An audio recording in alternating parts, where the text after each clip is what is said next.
completely goes away, or there's only a semblance of that network existing. So we want to say, okay, how do we make sure that our organizations are engaged and involved without only having that kind of financial relationship? Second thing was that, just like Children's Bureau, we can be serving thousands of families, but the neighborhoods are not improving. So how do we take more of a neighborhood level or a population level approach in the work that we do? And the third part was like, you know what, we have to create, just much like here, a learning space, a learning community. And so the MCI started in 2008, so we're celebrating our 10th year this year. We like to describe ourselves as a network that is focused around a social innovations lab approach. So myself and the team that we have is only a total of 7 of us. That includes the MCI support team. What we try to do is create spaces very much like here for organizations that represent various sectors to come together around a problem or a challenge that they're all experiencing, and using more of an innovations approach to come up with possible solutions or promising approaches. And why we feel that this is an important niche in the nonprofit sector is that if you look at the private sector, almost every company, a major institution, has a research and development component to it, except the nonprofit sector. We don't. And oftentimes we get a grant, there's deliverables, and we just do it. And so we thought, MCI, we can kind of create the space for organizations to come together. And then, so right now we have about over 70 partner organizations that are involved with us at various levels. Next. Okay. Yes, please. Would it be easy if I go up there? That's okay? Okay. So this is a little bit about our community that we serve.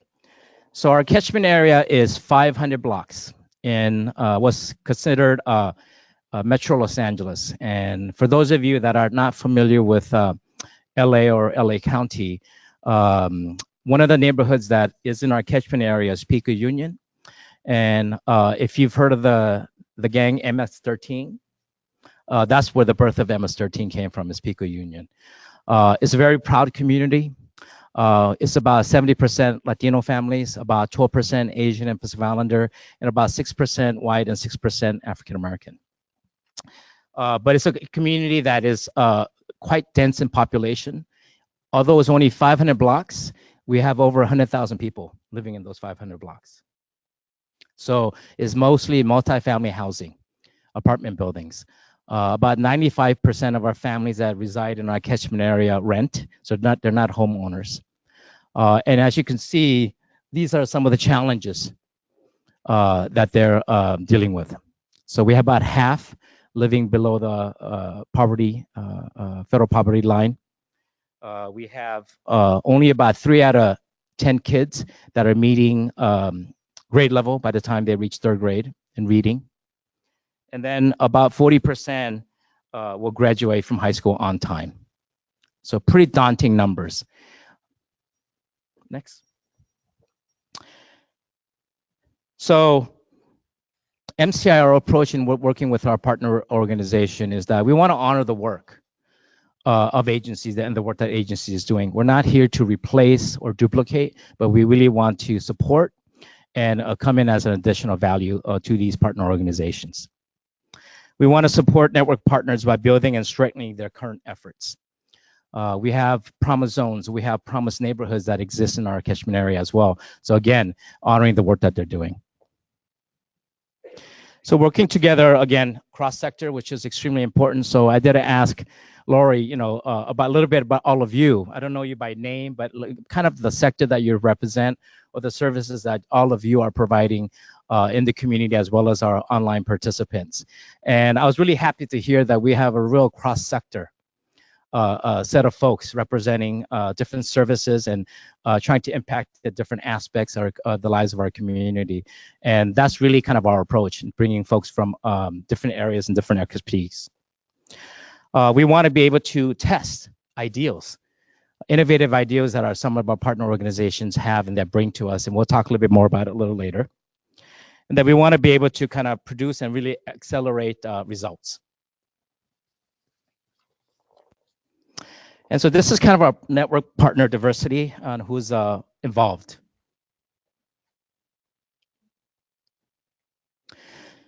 So part of the inception of MCI was looking at what is going to be our theory of change. You know, what do we want to focus on? And so there was a strong belief that we had to first focus on the parent and the child. Next slide.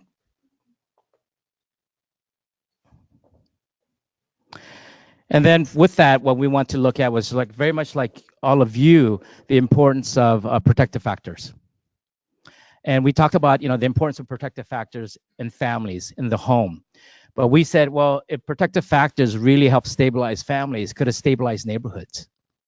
And what does that look like when neighborhoods have, obvious prevalence of protective factors? Next slide. So we wanted to kind of build the capacity of local residents and we'll really build social connections. And again, some of the things that we're doing around that, we can share about later in the presentation. We also wanted to make sure that we looked at what are some of the anchor goals. What are the things that we want to strive to do? Again, making sure that we represent a cross sector of folks. So we want to focus on education, health, financial stability, and what we call nurturing strong parents. We felt like if we can look at those as kind of our North Star, our anchor goals, then we can have that cross-sector participation. Next slide. So this is kind of how we kind of define concrete support. And I think it's probably similar to the definition that you folks have.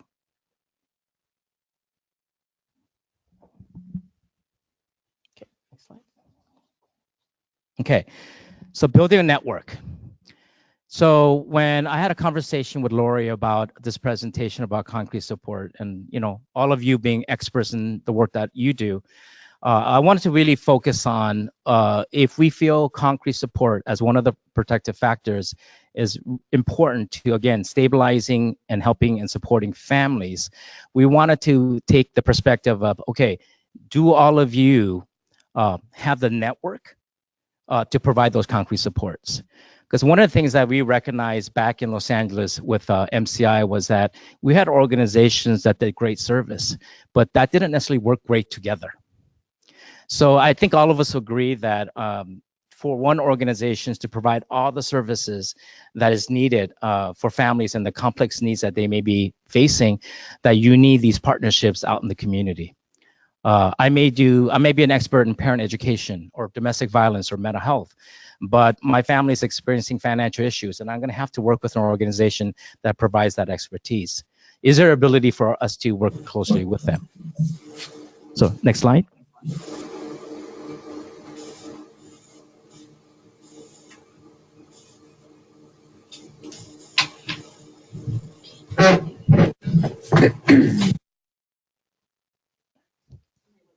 Okay, no problem.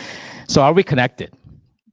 Right. So I like this because I think it's kind of shows like, you know, oftentimes I think, you know, as organizations or institutions, we oftentimes have blinders on, and as long as we're doing well and we're getting the RANs, we're able to serve our families, everything's okay. But if we lift those blinders and set them aside, I think we're realizing that, you know, we definitely have holes in our system, in our networks.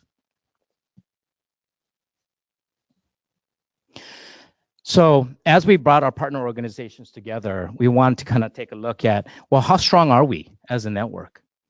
And so the first slide you see here is actually kind of a survey that we did with our network partners. And these are the ones that actually participated. So what do we want to know? You know, how do we know if our network is strong? Next slide. So we first want to look at reach.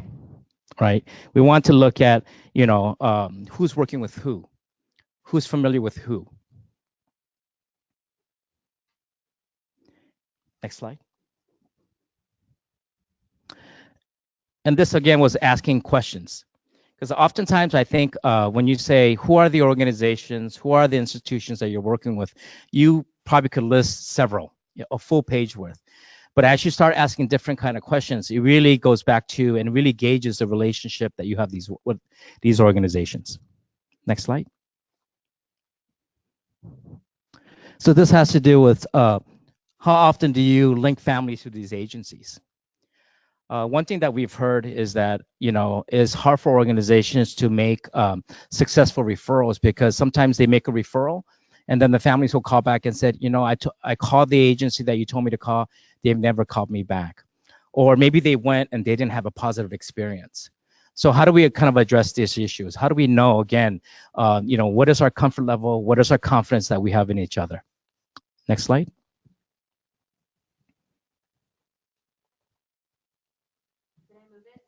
No, sorry. Okay. So this is kind of the combined ratings. So we're using this data to kind of see like what are the organizations that are strong, what are the sectors that seem to be strong, who's kind of building relationships with one another. But without asking these questions, we would have just making assumptions that, hey, we have 70 organizations, we have a network, and we were actually ready to get to work.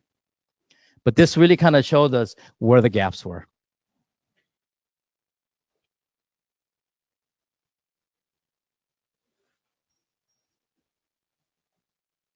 Okay. Any questions so far about any of the information? So again, we wanted to really look at, the strength of a network, the health of a network.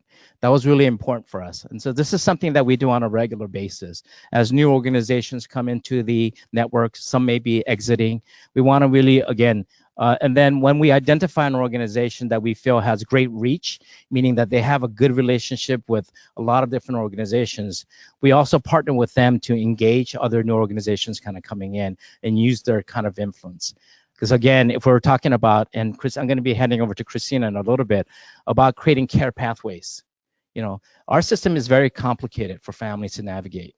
And the last thing we want to do is add additional barriers to that. So we really want to get it to the relational level among organizations. Anything else? Okay, I'm going to hand it over to Christina, who's going to be talking more in detail about our efforts around care pathways.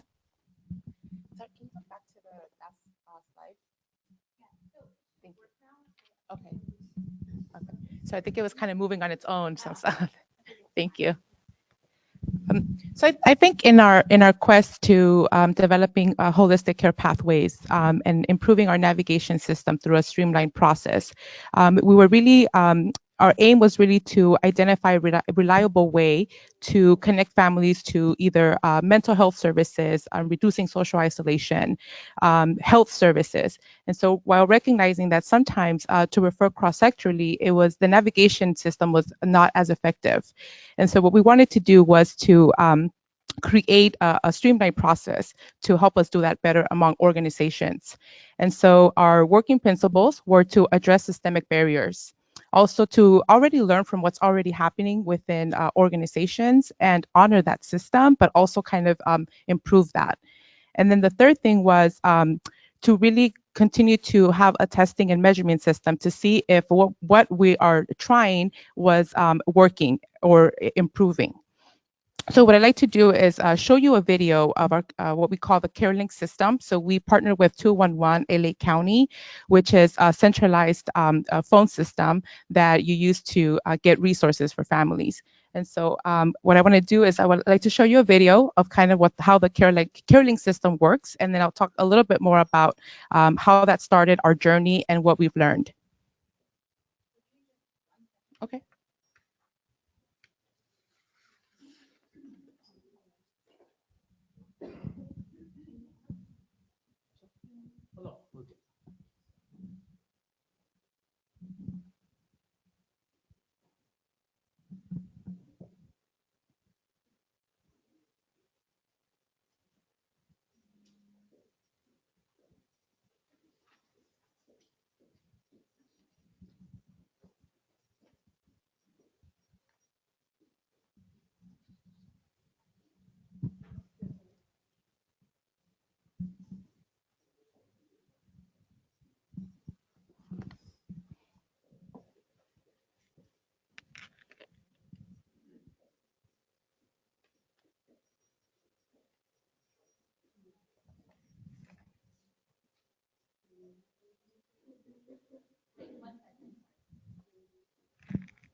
Hey, just a note for the group and for our partners.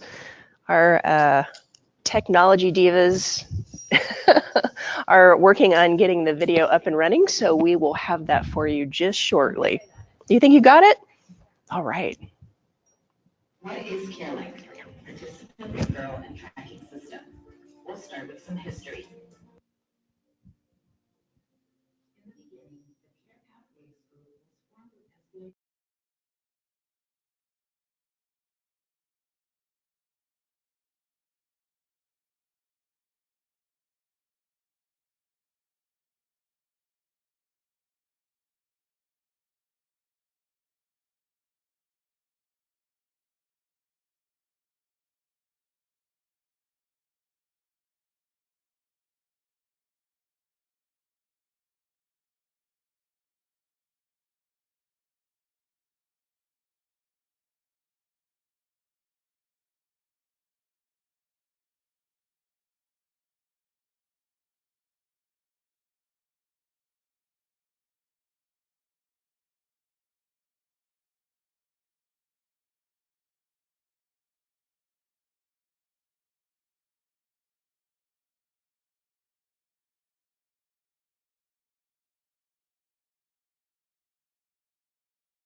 increase holistic care coverage for families. I think oftentimes when speaking with organizations, when one family will walk into the door and you start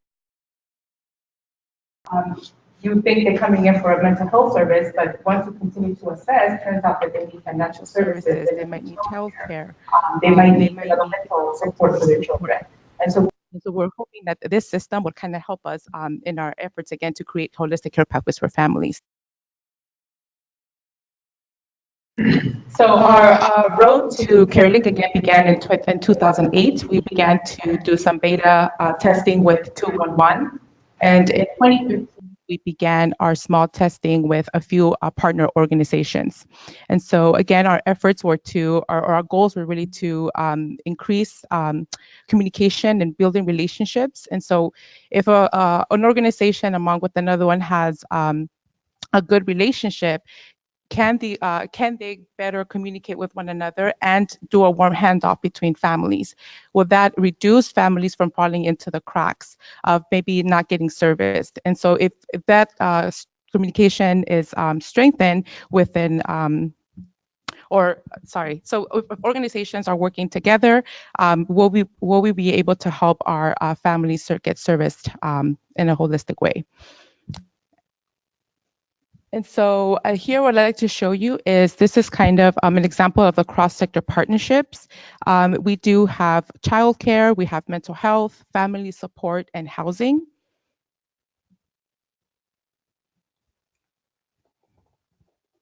So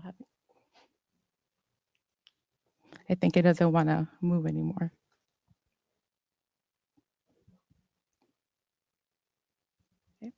So sorry. So again, this is the a depiction of kind of all the cross-sector partners that we have within our Carelink network. And the next slide, what I'm going to do is I'm going to show you kind of how the Carelink system works. And so on the left-hand side, this is demographic information that we collect from families. And so where do they live, name, date of birth, all of the basic demographic information. Now, this is completely HIPAA compliant. As long as the family member gives you a consent, you can begin the process of inputting this information within the system. Now, clients can revoke consent whenever they like. On the right-hand side, it's a little bit it's hard to see, but on the right-hand side, that is the intake process where we begin to ask families what are some of the needs, what are they in for, and it'll allow us to see how we can connect them better to organizations. There's a little bit more of the intake. We do, if you can go to the next one. So on the left-hand side, this is really based on the protective factors. So this assessment is it's very comprehensive. So it'll ask questions from health and wellness, financial assistance, family support, and community social connections. And on the right-hand side, this is kind of more of the referral forms and see where we can give additional either CalWorks or CalFresh, again, in a very holistic and comprehensive way. So here, I think so what happens is the system will then ask you, how far does the family want to travel? So let's say that the family wants to stay within the 3-mile radius. You would input 3 miles. And so once you, let's say they come in for mental health or financial services, you put it in the search system. And what it'll do, it'll populate all of the organizations that offer that specific service. And so then once we identify which organization offers a specific service, then the system will communicate with the next organization and advise them that a community member or a family member is going to be referred to them and they'll be coming in for that specific service. So it allows the systems to communicate, talk to one another, and allow for the referring agency to communicate again with the partner organization.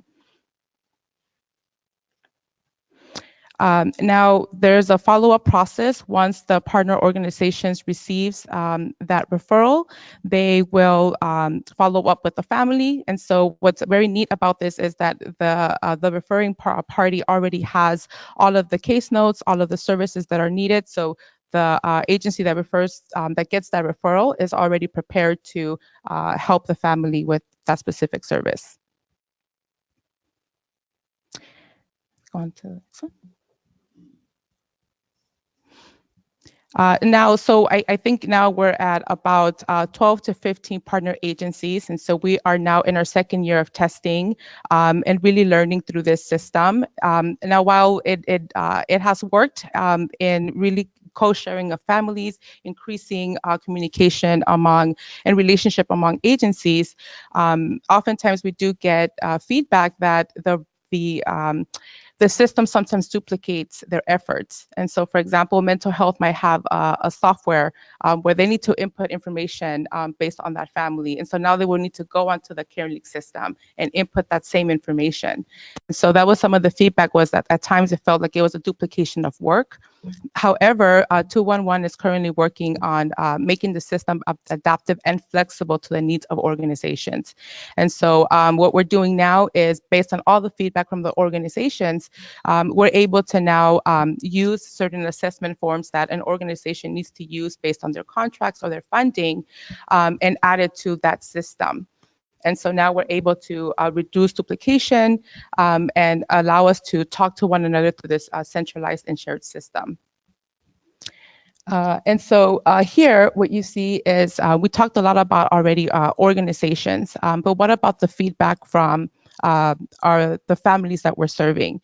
And so I think we wanted to create a feedback loop from residents to see how referring agencies or partners were kind of what was their experience of care for them. So when they walk into an organization, that they feel respected, that they feel welcomed, were they treated in an emphatic way or through an empathetic approach.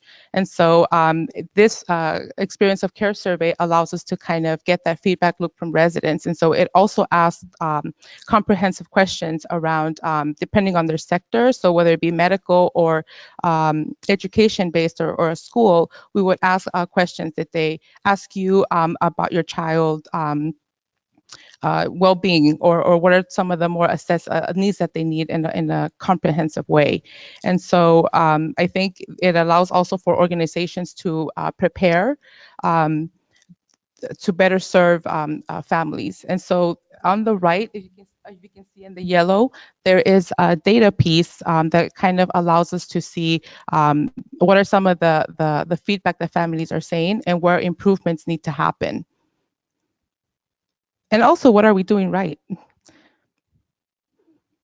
And so here we have data for our Carelink. Since 2015, we've had a total of 1,456 referrals. On the left, we do have the internal referring system within our own partners. And then oftentimes we recognize that there's limitations between resources. And so we do have offsite referrals as well on the right-hand side. And this is all from year to date. So up until 2016, sorry. Yeah. So I think, again, this was kind of a learning venture for us. Initially, I think we recognized that, take for instance schools. We talked to a lot of school counselors, and they said, we depend on community-based organizations to serve our students, whether it's mental health needs, whether it's housing or childcare. But the difficult challenge is that each organization has their own process, has their own forms. So I have to dig, and is this the one I have to fax over or I have to send over? And so this ideal of a shared platform, and when making referrals, made a lot of sense to us and a lot of sense to our partners. So this has really been an evolution. We recognized that we didn't want to just do a general screening, but we really wanted to embrace the value of protective factors. Like Christina had mentioned, that oftentimes, families come in, and they're to you for a very specific service. But after you gain their trust, and then they start sharing.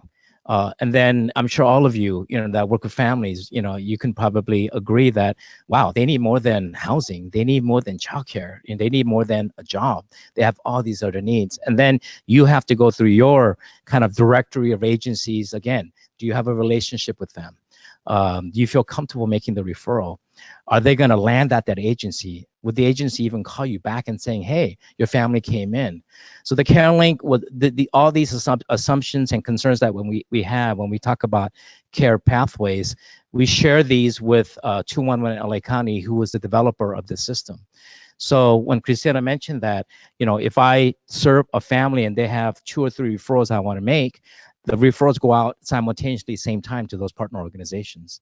As long as we have an MOU signed, then that organization will get the client's name, demographics, what they're looking for, and then the family, you'll give them a printout of those referrals, and I'll tell you who they need to contact, the location of the agency, and the time of the appointment. And then ideally, again, among partners, what happens is that if I get a referral, then there's an agreement that within 48 hours, I'm going to respond back to you. Hey, I try to make contact your family. They haven't returned my call. Can you re-engage? Or, hey, I set up an appointment with the family. And then you guys, the 2 organizations or 3 organizations can share case notes to kind of see, what are the progression of that service. And since long as they don't revoke the consent, they'll always remain in the system, in the database. So if a family comes in, you can always do a search to see what are the services that they received from whom. So we feel that, when we talk about cross-sector referrals and co-sharing of families, that a system like this is very important. And it makes sense on paper, but operationalizing is a different challenge. Christina mentioned that some agencies love the Carelink tool, but a lot of their staff said, hey, this is kind of double the work for us. We have a contract from Office of Child Protection that requires us to document who they are that we're serving and where we're making the referrals. And then what we have to do is go on to Carelink and do it again. So what we did is we told 211, hey, this is a challenge. Is there something you can do about it? And they said, well, as long as there's an agreement with that other entity, we can share API, which is coding language, to say that. And so anything that is duplicated will be automatically populated. So you can just enter the name once and it'll be populated to the Carelink system. But the other caveat of that is there may be an additional cost for their organizations. Currently, MCI absorbs the cost of the system.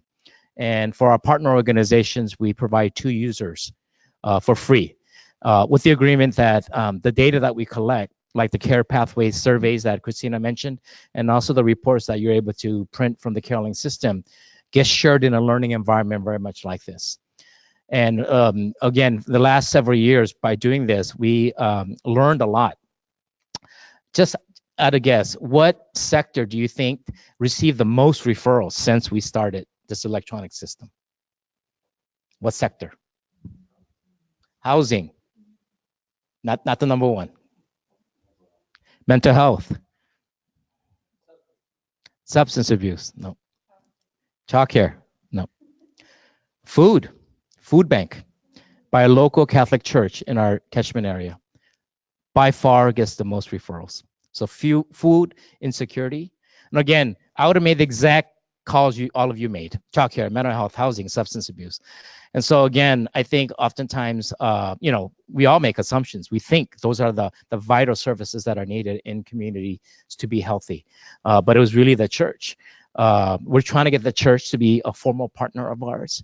One of the challenges is that their program is volunteer based. So they're saying, it's going to be really hard for us to train our volunteers. And we have more than 2, so we need more than 2 users. So we're in the process of how do we capture their ability to serve the community in this kind of network that we're trying to support. And I think to add to Sam, what do you think was the toughest resource to get? Somebody, you said it the first time. Housing, yeah. So housing is definitely the toughest to connect our families to. So what I'd like to do next is you have a paper in front of you that says Magnolia Community Initiative. I think this is an activity for you all to talk with one another. Now, if you're sitting alone, I'm going to ask you to please join another table. And so here, in your endeavor to improve outcomes for children and families within your network, what are some of the sparks and concerns that you have? So we identify sparks as opportunities that are out there. What new ideas do you have and do you want to try? And for your concerns, tracking anything that weighs on you, or that needs to be resolved. That can include barriers, misgivings, or even inconvenient realities such as competitive efforts, organizational issues, or implementation challenges. So I'm going to give you about 10 minutes to kind of just dialogue among each other, and then we'll be sharing out just for a few tables. And for online participants, there's a slide that has a copy of the activity. I know you don't have the hard copy sheet in front of you, but if it basically is the same thing. So if you can also participate for the next 10 to 15 minutes, and then we're going to kind of get feedback from what folks thought.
Yes, I did. I did. Oh, okay. So 2 more minutes to wrap up the activity. 2 more minutes.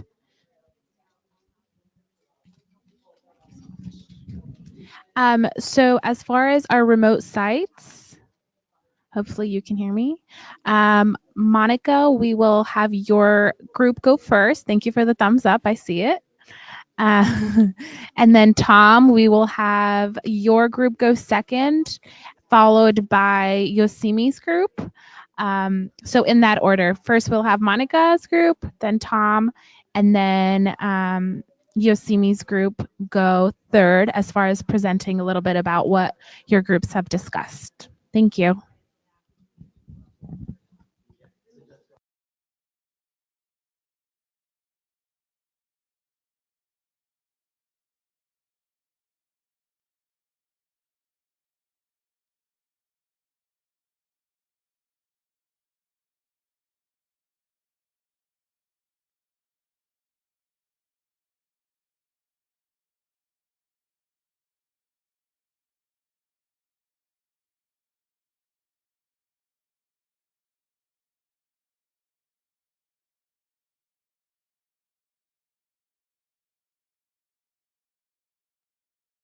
Okay, there we go. All right, we're ready. Are you ready for us?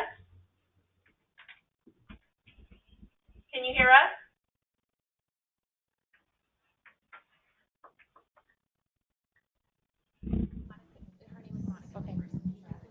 Hello? Yosemi, Monica, Tom, Yosemi. Okay. Maybe they. Okay. So do we do they can share their sparks and concerns, right? They would just do it for So because if we everybody do for your. sparks, we just It do. is an endeavor to get an entire Central Valley together at once. Monica, what's her name again? Monica. We can hear you. Can you hear us now? I don't think so. When you talk, it actually says your name. So it looks like that Tom Corson can hear us, but we can't hear you back when we're talking. So they're gonna ask first, right? They're gonna say it first. Okay, we hear you now. Can you hear us? We'll get the feedback from the online Okay. audience first, starting with Monica. Okay. Okay, go ahead, Taylor. Okay. Okay, so Monica, we can hear you. Can you hear us? We can, so we'll go ahead and get started. Okay, give me 1 second. Let's make an announcement. So we're gonna get started. We're gonna start with our online poll first, and then we'll go on to the.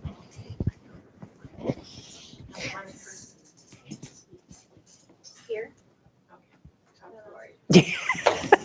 Actually, why don't we give a few more minutes and then we can debrief here and then we'll go to each of the sites. Okay.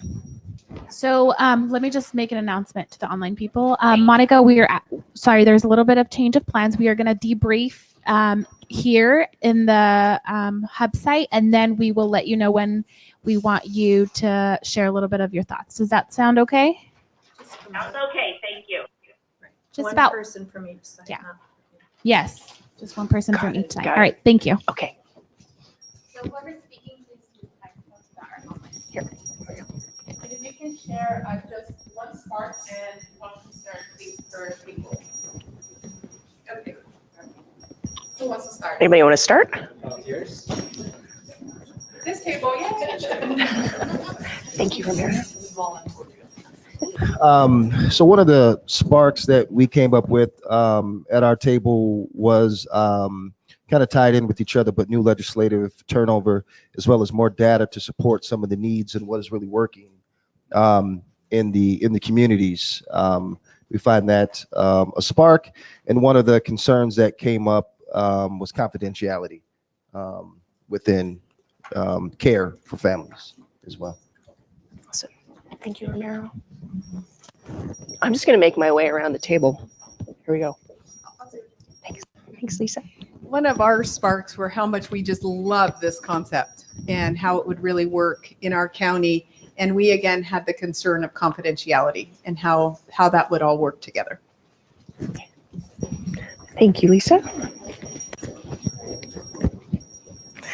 Okay, who's it gonna be at this table? Paul's not gonna do it.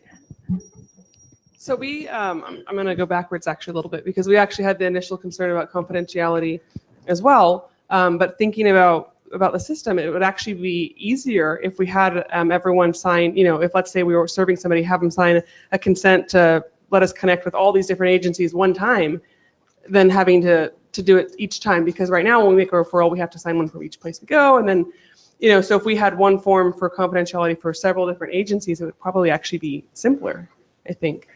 If that makes any sense. That was our spark. Thanks. There you go. So we like the idea as well. Our spark is basically that we could Oh, you gotta hold that build a database for that. And our concerns is developing the network of all the little small agencies that we don't know about. It's better connected to who we are. We're a child welfare. Awesome. Thank you. Okay. Thanks everybody for your sparks and concerns.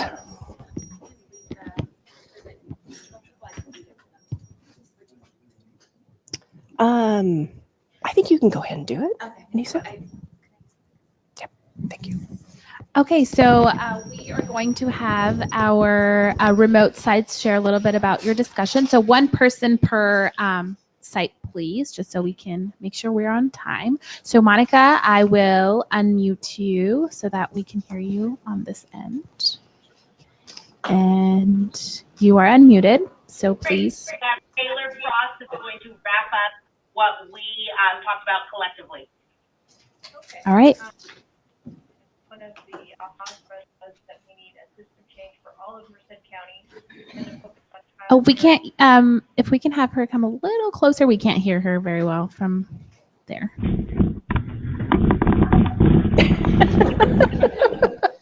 Way better. I think it's right here. Okay. So we're talking about how we need a system change for all of Merced County. We tend to focus on child care issues primarily, but we need a bigger and better way to supply services that we don't normally think of.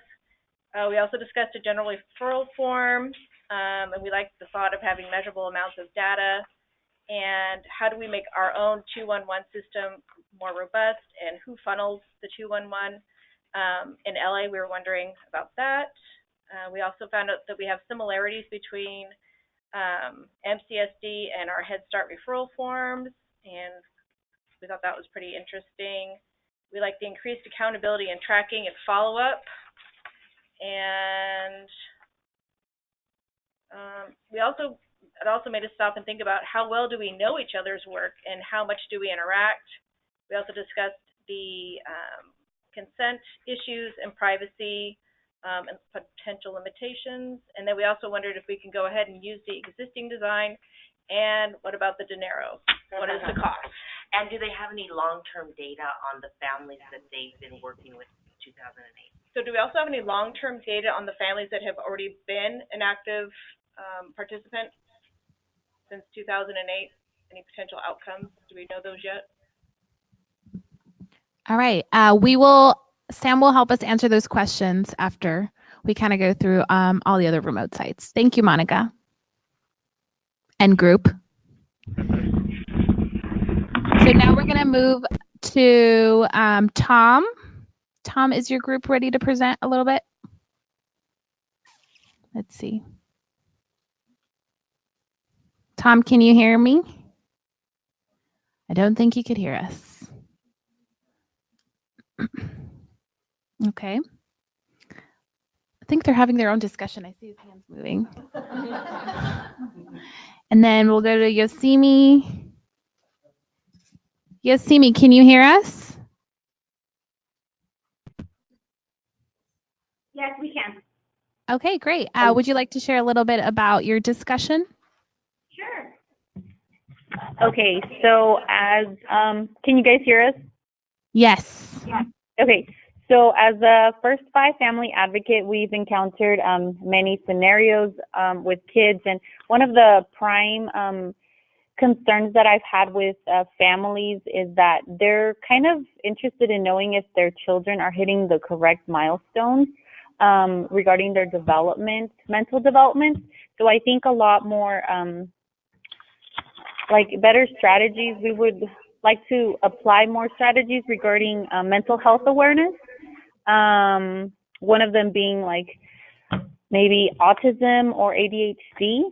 I think maybe dedicating a class per month regarding these activities. Those are the things that we kind of brainstormed in doing, and providing obviously more education, encouraging parents to be informed regarding these neurological or mental health issues, and providing bilingual educational workshops, especially because a lot of our population here in the Madera County are Spanish-speaking parents, and those are predominantly the families that visit our sites. Let's see. Also, once again, going off of that most of them are Spanish-speaking. Also, in a way to offer like late-night parent what's it called? ESL workshops. And also we have obviously a large population of Punjabi-speaking parents, and that's one of the things that we would also like to target. And yeah. All right, thank you. We're gonna try Tom. Tom, I just saw your chat. It is your turn. Let me unmute you. I believe we kind of missed each other. Hold on. All right, Tom, can you hear us?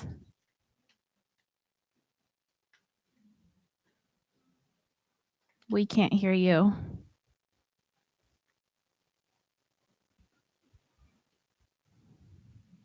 Let's see.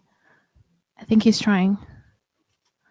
Can you hear us? If you can hear us, can I see a thumbs up if you can hear us? He can hear us. Okay, we can't hear you. Can you hear us now? Yes, there you go. Okay. So here in Kern, we talked about we wanted to create to alleviate service duplication. Families can be stressed and embarrassed to go from multiple entities to the next. A lack of services in certain parts of Kern County. Using a team perspective and knowing our network and services, and leaving families with the right and good resources. And obviously one of the areas of concern, or one of what we would track, is a lack of funding for some of the programs to be housed with other programs.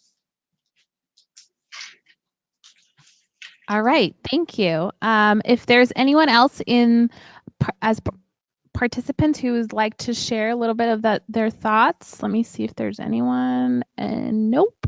So I'm going to pass it back to Sam.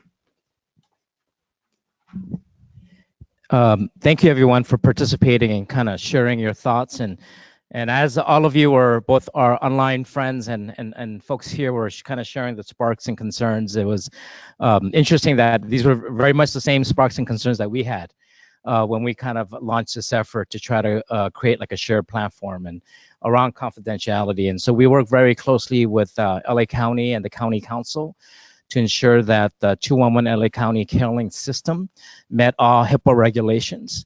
And so any partner organizations that wants to be able to fully use the functions of the Carelink system, has to sign an MOU saying that they're abiding by all the kind of confidentiality, clauses that we have in the MOU.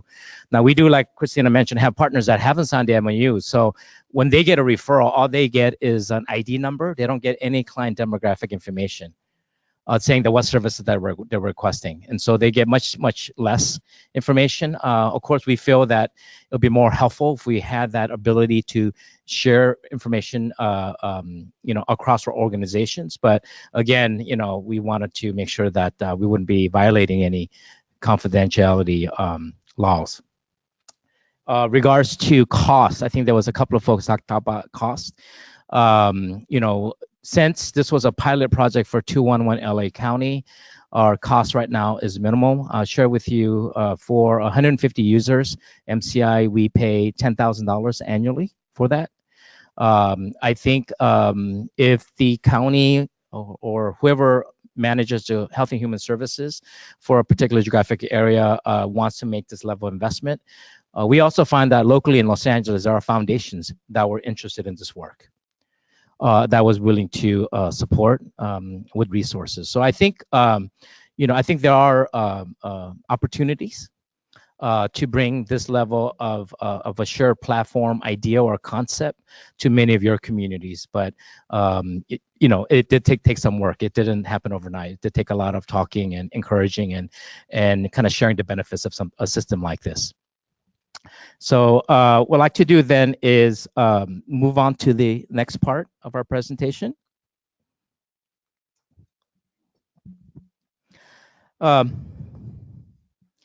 Yeah, so we have to start thinking outside the box a bit, right? And as a social innovations lab, we see as one of our functions to disrupt the process.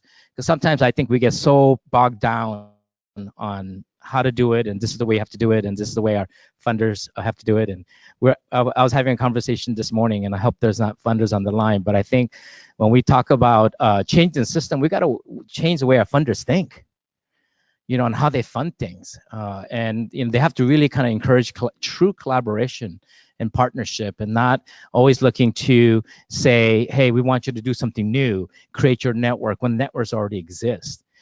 And so when we talk about concrete supports, we talk about all the services that many of you provide. But one area that we wanted to kind of bring to the conversation is what are the role of community residents when we talk about concrete supports?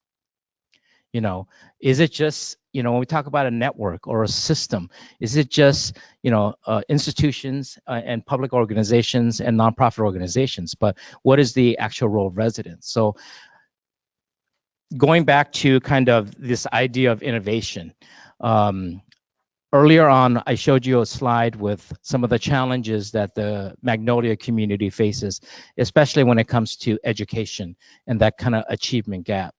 And I shared with you, only 3 out of 10 kids by the time they entered 3rd grade are reading at grade level. So several years ago, early childhood partners got together and had this conversation and said, okay, what can we do to really impact early childhood literacy? So there was this idea of, why don't we really promote a campaign of daily reading? And there was a lot of research that's saying if you encourage a child and a family to read daily, there's multiple benefits. One, of course, the reading part, and hopefully readiness for kindergarten. But 2, and just as important, is the parent-child bonding that happens when you read together. And if you remember the initial theory of change for MCI, the very first one was around the parent and child. So they said, okay, let's create a campaign around daily reading. So they got preschools and Head Start programs to kind of participate in saying, we're all going to collectively really talk about the importance of daily reading. We're going to have posters up in the wall. We're going to have our teachers talk to the parents. So as a learning community, as a social innovations lab, we wanted to also know, how do we know if it's working? So we wanted to administer questions, a survey, and collect that data. So after about a few months of rolling this campaign out, we went back to the centers and asked them to administer a survey to ask 2 questions. The first question was, did your child's teacher inform you of the importance of daily reading for your child? Over 80% said yes. Check that yes mark. The second question was, do you read to your child daily? Any guess what percentage we hit? 25. Close. 40. It's a little bit better. 4 out of 10 said, yes, my child's teacher talked to me about the importance of daily reading, but no, I didn't. I don't do it. And we define daily reading as 5 days or more. So what we did is went back to the drawing board and said, okay, what else could we do? We just talking about it, just knowledge alone didn't change the behavior. So what else could we do? And so a provider made a suggestion. What if we help families create a routine around reading? Let's say, what is the best time of the day to read to your child? Where is the best place within your home to read to your child? Do you have books available to read to your child? And then a good segment of our community are also illiterate in their native language. So if you don't read or if you're not literate, picture books, you can create your own story. It's really about you sharing words and the child listening to those words. That's really going to promote early childhood literacy. So once we started doing that, we started seeing much, much greater improvement. So this was kind of the aim of the group, if you see up here. We want to make sure that we're able to track the progress over time, strategies that parents can really adopt, again, this routine, like brushing your teeth or combing your hair or getting dressed, creating a routine. Focusing on strategies that have potential to scale and spread. Because part of being an innovation social lab, what we want to do is once we identify a promising approach or a tool, we want to make sure that this is scalable, that other partner organizations that are interested could also use this at a very, very low cost or no cost at all. So this is something that's always at the forefront of the work that we do. And then lastly is discovering ways that MCI and partners can introduce and sustain these strategies. So again, we want to make sure like this strategy wasn't necessarily driven by organizations or the early childhood community, but is really involving in the parents, because we felt like, where do parents and community residents play a role when it comes to concrete supports? So this has been our progress since 2014. We're ready to give out the 2018 numbers, but as you can see, we started at about 40% daily reading, and we're close to about 78% daily reading. And the way we track it is that each partner or center that is participating, we ask them to give us what's called reading trackers. And initially what we did is we would have the centers send daily, weekly reading logs home, and have the parents turn it in at the end of the week.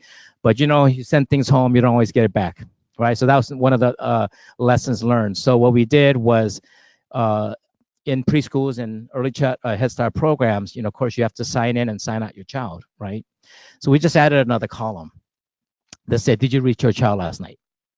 And they would check yes or no. And some people say, well, do you get truthful answers? Because everyone can see it. And so what we did is like, when we get this data on a monthly basis, we give this data back to those centers, and they share it with their parents. And the way they share it is, look how we're doing as a group. Hey, we're at 50% daily reading. We're at 60%. Hey, we improved this much from last month. So it really takes away kind of the individual shame if you don't reach your child daily. So although there might still be, parents that might feel pressure to say yes, we feel that, this is pretty accurate data. And so we collected again this is again in June, as of June 2017, we had over 300 families participating. So again, this is some way that we're tracking it, and we're now at the point that we feel that we have several years of data to show that this is an innovative, effective approach. Since you're actually having parents do much of the work, we feel that there is low cost. We as MCI support team, we generate the reports for you. So from this, about a year ago, a new program of Children's Bureau kind of got launched. It's called the Family Enrichment Community Program. And what it does is they train parents as facilitators. And they go to different organizations and work with different parents that attend different Head Starts, early Head Starts, and preschool programs. And so it's basically a trainer-trainer model where the parents are trained to teach this reading routines to other parents. So again, they're the ones that are actually igniting and kind of mobilizing other parents to participate in this. And so we feel like this is a promising, again, approach to address one element of early childhood literacy, and we want to definitely support that. The other aspects of MCI, when we talk about, we're not only trying to change behaviors within the community or within parents, but again, going back to how do we change behaviors and thinkings of partner organizations? And one way we do that is we offer a fellowship. It's a 6-month learning experience where we invite mid-level managers from our partner organizations to apply, and they go through a series of different learnings. What we want to do, and I think some of you echoed these comments as we were doing kind of the sparks and concerns, is like, how do we get organizations to kind of think on the same page? Even this idea of a shared platform, where does that come from? We're in 2018 and we're still kind of grappling with this issue. How do we get organizations to understand, how do you work with the community with the perspective of empathy? Or, what is adaptive leadership? And Christina is going to talk a little bit about authentic engagement of community residents. What does that look like? And how do we best do this? And we find that we just finished our 5th cohort of the fellowship, and this is a really impactful way. And so as they go through this fellowship, we have organizations that get to really build that relationship with one another, creating the space. So they get together on a monthly basis for about 4 to 5 hours. We bring different training and trainers and presenters to the table to really learn about systems change, to learn about cultural literacy, data literacy, health literacy. And then they participate either on a lunch and learn. What that means is that they invite the organizations to their organization and to talk about the history of the agency, their purpose, their mission, the culture of their organization, or they can participate on a group project together. And they present that group project at the culmination event. And so our goal really is that we hope that we're creating these long-lasting relationships. And the reason we chose mid-level managers as kind of a target population is, one, we feel that we wanted organizational staff that really had a good pulse of the needs of the community, who oversee programs, who are directly linked to community impact. 2, that they were emerging leaders within an organization. Because what we want to do is, after you go through the fellowship, if there's 1 or 2 concepts that you feel that really resonated with you, we want your support to be able to have that organization adopt this approach. So that's the reason why we focus on mid-level managers. And again, this has been a really, really successful way for us to kind of bring about practice change within our network. What I'd like to do now is hand it over to Christina. And Christina is going to be talking a little bit more about our work with our community residents. Again, when we talk about systems change and concrete supports, in the definition we also talked about built environment. And oftentimes, I think when we talk about concrete supports, we're talking about like mental health services, childcare, housing, substance abuse. But again, the role of residents in bringing about neighborhood conditional change. So I think within our network, we identify our, when we say network partners, we're not only talking about institutions or organizations, but we're also talking about the role of residents as partners. So rather than just seeing them as recipients of services, they are true partners in the work that we're doing, and they have a big and important role in improving the lives of children and families within their own neighborhoods.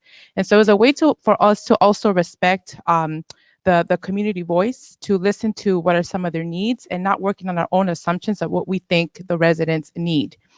And so there are a couple of ways that we do that. And so I think when speaking with residents, we really emphasize on, we want you to be agents of change within your neighborhoods. We want you to be ambassadors of information. Once you're learning this information, we want you to be empowered and share what you learn along with your neighbors, your family members. They go to tons of community meetings so that you're really kind of sharing this as wealth of information. Can you go to the next one? And so one of the ways that we do it is MCI does a biennial community survey. So every 2 years, we go door to door, knocking on about 22 blocks and a total of about 2,900 doors. We get MCI staff, and we also hire residents to join us in our efforts to, one, get to know how the community views or their perspective of their community. What are some of the needs and resources that the community has? And so it's all based on protective factors. And so I think one of the things that we have learned throughout the years is, I think oftentimes when we talk about concrete support and needs, again, like Sam mentioned, we really think of it as a direct service way. So mental health, financial services, but not necessarily thinking about their safe environment or their built environment. Oftentimes in our community meetings, one of the top 3 things they say is we don't feel safe in our neighborhood. We have a blight issue that oftentimes does not get resolved. And there's a gang and graffiti issue that makes us feel extremely unsafe in our neighborhood. The biggest green space in our catchment area is a cemetery. And so I think, when families really think about, well, a basic need for us is walking peacefully within our neighborhood, not feeling threatened by our own neighbors or our own communities, feeling that local law enforcement and other social services has our back. And so I think if you look at the community assets, only 13%, when we asked, is my neighborhood generally free from litter? Only 13% answered yes. When we asked, my neighborhood has safe places for kids to play, sadly, only 33% said yes. And so I think this community level data really allows us to assess what are some of the neighborhood needs for the community. And so I think we work in partnership with our residents to really offer us that context, to allow them to come up with solutions and to work together to improve.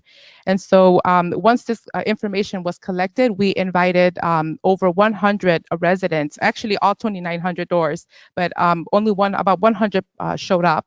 We invited schools, local LAPD. We invited policymakers and local nonprofit organizations to come together to the table and truly listen to what are some of the needs of the community. And so we actually had residents that facilitated this whole process. MCI really worked as a support system for them, but they really took this as a very serious matter. And I think community organizations and LAPD enforcement and all the organizations and institutions that were involved, I think really listened. And so our hope was to strategize with community together to see what are some of the solutions that we should start implementing to make these improvements. Next slide. And so I think the community really challenged us to look at concrete supports in a very non-traditional way.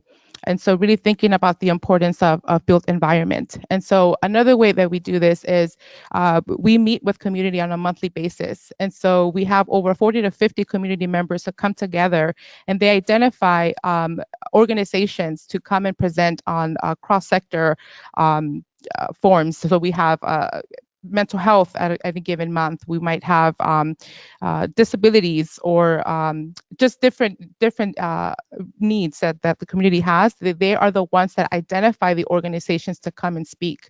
And so again, I think we really give them the capacity leadership skills to be able to do that.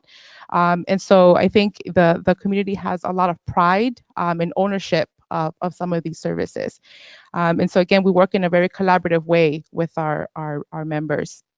What I'd like to do next is really show you a video that we worked with a local organization by KYCC, Koreatown Youth and Community Center. And so they actually have, they are a multi-service agency, but they do offer a beautification kind of project that they work on constantly within our community, because again, this is one of the needs that the community often is expressing. And this actually came out of our fellowship back in cohort 4, I believe. And so I think this is, it really exemplifies organizations and with residents working together for sustainability and coming up with solutions together. And as mentioned, in our catchment area, we do have graffiti and local gangs who are often tagging either local homes, local businesses. And so the traditional way that we did this was you would call 311 or you would call KYCC, you come and paint over with a white coat of paint. The next day, it was back up again. We've been doing it this way for the last 10 years. And so we needed to come up with a different way to do this and to sustain, really listen to the community needs and say, we need to really come up with a different way to do this graffiti abatement, because in the last 10, 15 years, it isn't working. And so I think the video that we're going to show you now is Know Why We Grow. And I think, again, it really exemplifies what it looks like to work collaboratively with our community and giving them the tools to self-sustain that.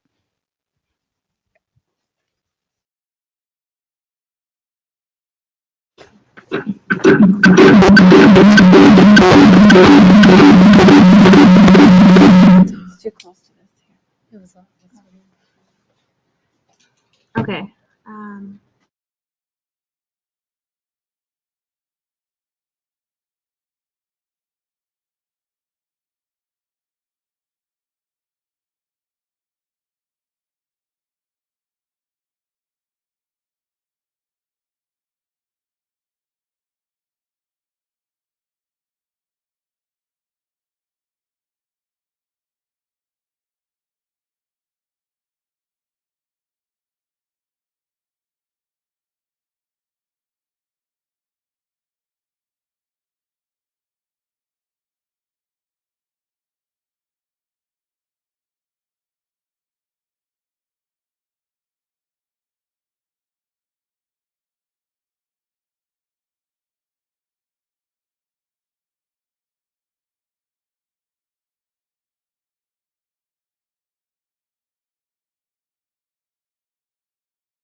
within our measurement systems to look for improvements and all that good stuff. So just a few things on the video. So I think what every time I see this video, what resonates with me is what the resident Juan was sharing in the video in regards to how these kind of projects or initiatives really impact the community. And in the video, you see young kids who are putting handprints on this wall. And, you know, we hear from parents that as they walk, they try to find their handprint. So you're building a sense of connection and affinity to that space. And I had shared with you earlier that the demographics of our residents, 90% are renters, so they don't own. You know, so how do you create the sense of ownership and connection and investment in the space outside of home ownership? And I think these projects that really, again, address the issue of blight and graffiti really help support that. Mural projects also do something very similar to this, where you know they may be respective, and you know you have taggers and young people who are involved with gangs that kind of respect it, and they don't tag that building. So we weren't surprised that we were able to reduce the number of tags that went on. But I think what was really surprising is how the community residents really kind of embraced this project, how it also changed and kind of the mentality of the business owner. He decided to run for what we call in Los Angeles, we have what's called neighborhood councils, and he decided to run for a seat on a neighborhood council.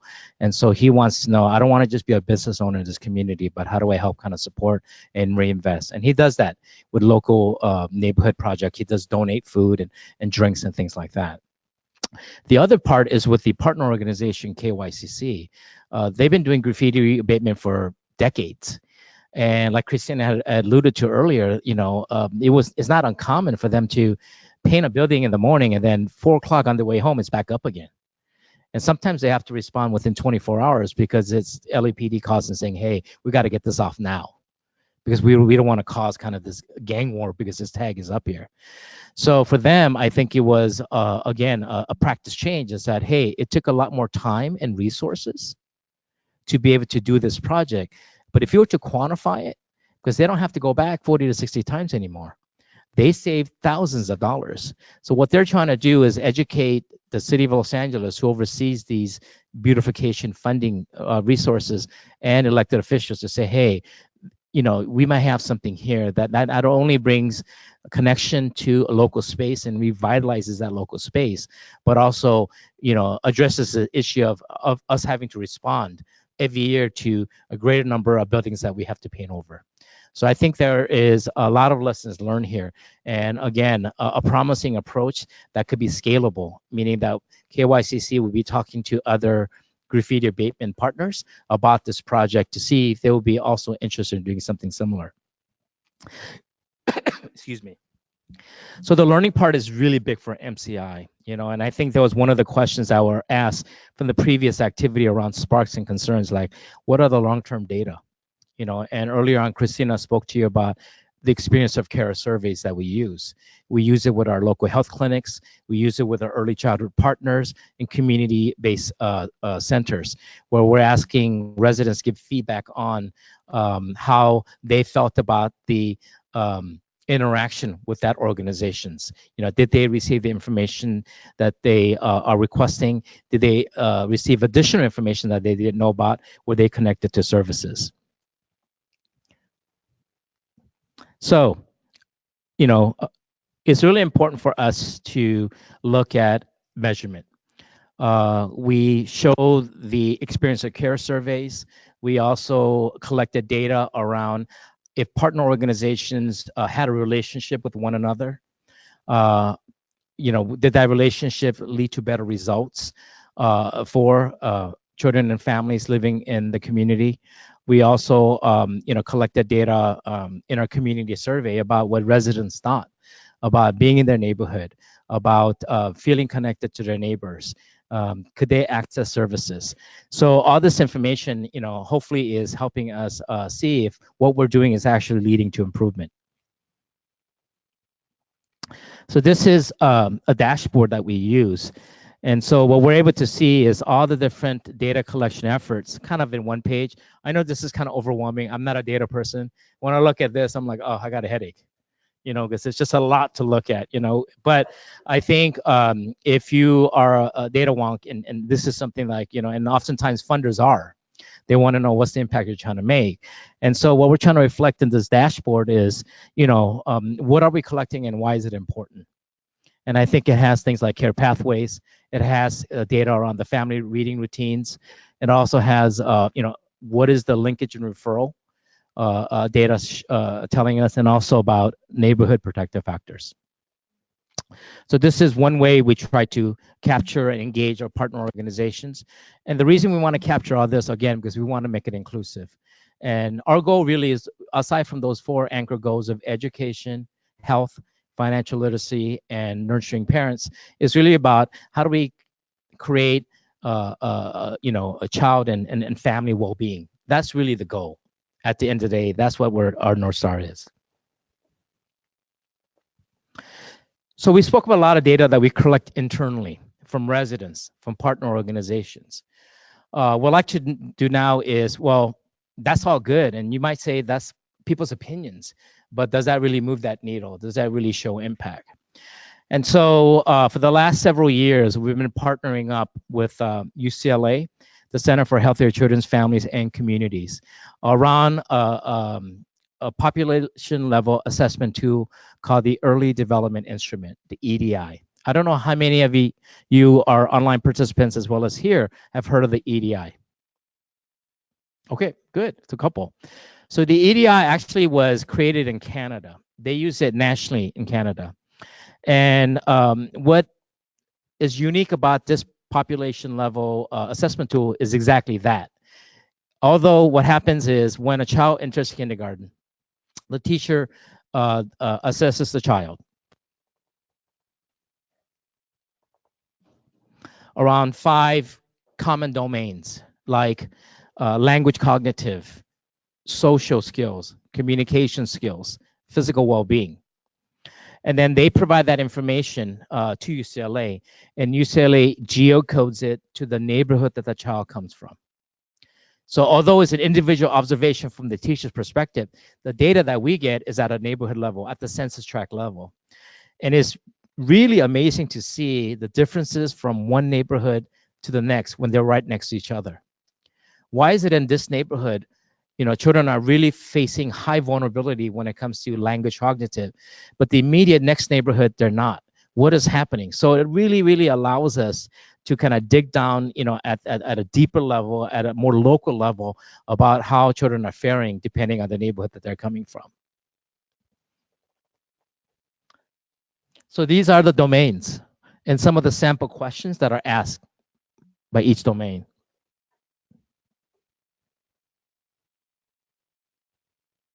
Okay. So on social competence, does this child share with others? Is the child self-confident? On language cognitive, is the child interested in reading and writing? Can the child count up to 20? So these are basic benchmarks that kindergarten teachers are looking for in their observation of the children. And then again, this gets geocoded to the neighborhood the child comes from.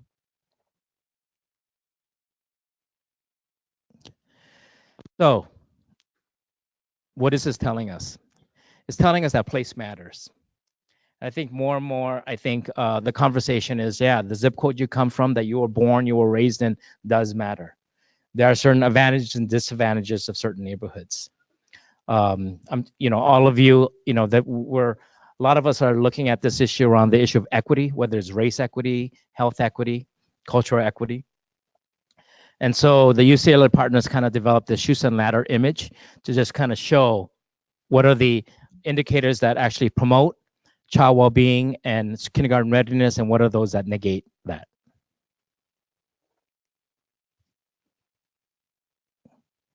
And what are some of the opportunities? What are some of the opportunities that we can do? So if a particular neighborhood, based on the observation of the kindergarten and the school, shows that children are showing vulnerability when it comes to language and cognitive domain, we can look at what that neighborhood census tract is. We can identify who are the partner organizations that serve that particular neighborhood or census tract, and then encourage them to implement the reading routines program. And since this is a time over time study, meaning that this is done every 3 years, we can look at the data from every 3 years, how things are improving or not improving.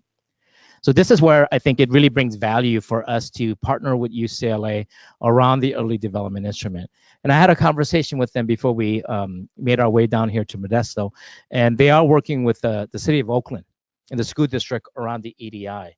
And again, if any of the partners that are here or online would like more information, you can definitely visit the UCLA Center for Healthier Children, Families, and Communities. And there's a direct link to the EDI and how you can get more information. UCLA are looking for additional sites to support.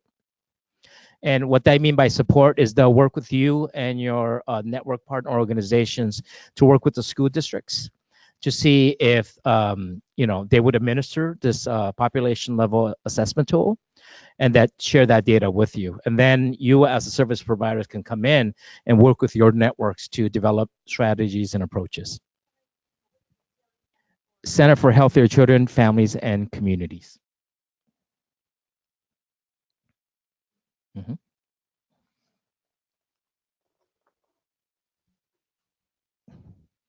This is just more on the EDI again, the domains.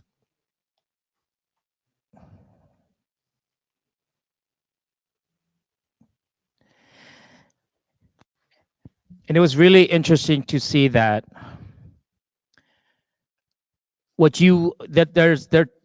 yes, the UCLA Center, that one, Center for Healthier Children, Families, and Communities. Is a department that directly is working with Canada to administer this EDI nationally here. Mm-hmm.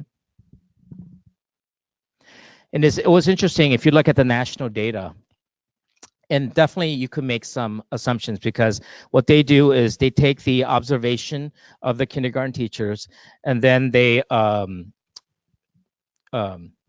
integrate it with a vulnerability index that they use based on socioeconomic factors like poverty, housing, issues, crime issues, and they make some certain assumptions that children coming from these particular neighborhoods should be doing this well or not well, and then they cross the data across that to make an assumption or at least a report to see how children are faring in those neighborhoods.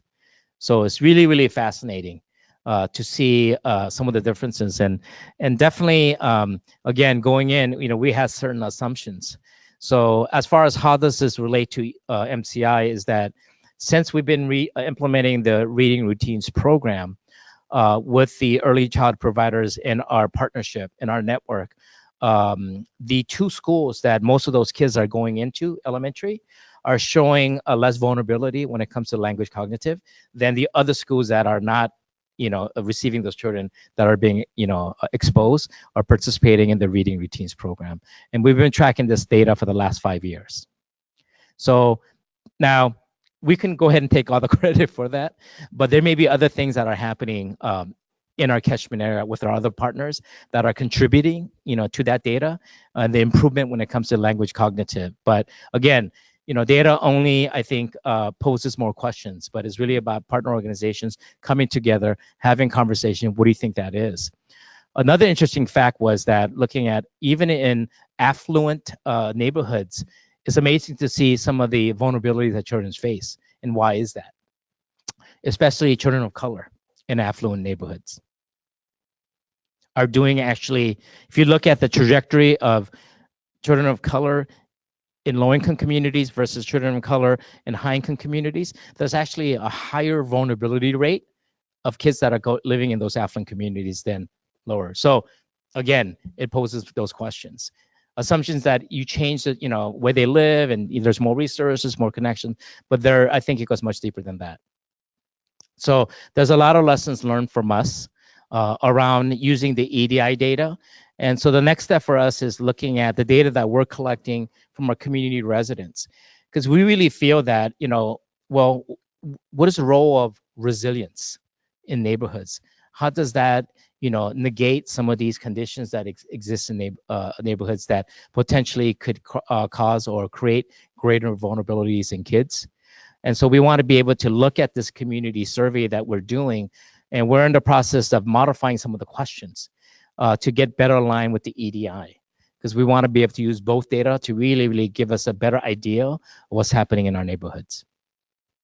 So it is 12 o'clock now. I think it's time for lunch, Lori.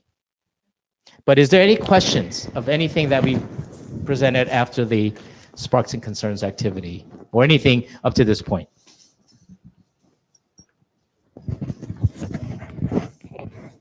Does anybody from any of the remote sites have any questions for Sam or Christina?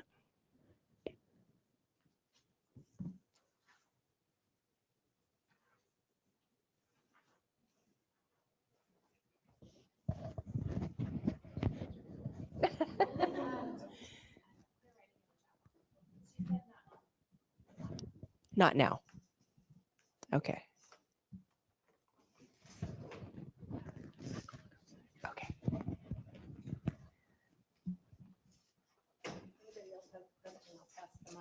So my question is about what's happening internally in the organizations in terms of engaging staff, direct staff, line staff, staff, supervisory, whoever, in some of these efforts. So, I think when I listen to you, understand what's happening organizationally, understand what's happening in the relationship between the partners. How are staff brought along to participate? How are they trained, or are they trained especially for participation?